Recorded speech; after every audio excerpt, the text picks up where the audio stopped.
વડોદરા શહેરમાં આવેલ હરણી વિસ્તારમાં છેલ્લા 24 કલાકથી વધુ થયો બેહાલ, જેમાં આવેલા અસંખ્ય ફ્લેટ મકાનોમાં વરસાદના પૂરના પાણી ભરાયેલા છે, જેના કારણે વિસ્તારમાં લાઇટ નથી તેમજ પીવાના પાણીની સમસ્યા સર્જાય છે। સાથે ડમરૂ સર્કલથી સમા હરણી લિંક રોડ પર વરસાદના પૂરના પાણીને કારણે રોડ રસ્તા બંધ હાલતમાં છે। હરણીમાં અસંખ્ય ગેરકાયદેસર બાંધકામો થયા છે, તેને પણ તોડી પાડવાની માંગ છે। સાથે હરણીમાં આવેલ અસંખ્ય ફ્લેટ ધારકો આવાસોના તમામ નાગરિકો ફસાઈ ગયા છે।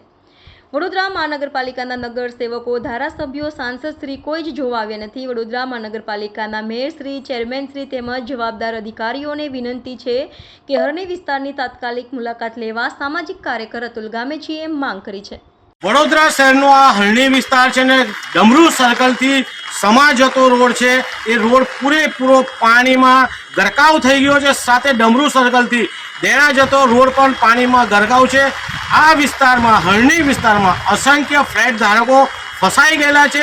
લોકોના ઘરમાં પીવાનું પાણી નથી, સાથે લાઇટો નથી, મોબાઈલ ચાર્જ કરી શકતા નથી, જમવાની પણ અવ્યવસ્થા સર્જાય છે। કેટલાય લોકોને બહાર નીકળવું છે, ફાયરની કોઈ સુવિધા નથી।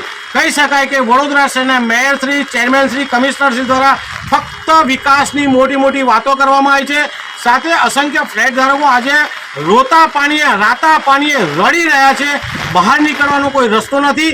વડોદરા મહાનગરપાલિકાના જાંબાજ કમિશનર જે મોટી મોટી વાતો કરતા હતા, વિકાસની વાતો કરતા હતા, એમને વિનંતી છે કે વડોદરા શહેરના ડમરૂ સર્કલથી માંડીને સમા લિંક રોડ, સિદ્ધાર્થ બંગલો અને હરણીમાં જેટલા પણ ફ્લેટ આવેલા છે, ફ્લેટ ધારકો અત્યારે હેરાન છે, તો તેમની મદદે કરવા વડોદરા મહાનગરપાલિકા આવે। સાથે વડોદરા શહેર કલેક્ટરને પણ વિનંતી છે કે હરણી વિસ્તારમાં તાત્કાલિક પગલાં ભરે।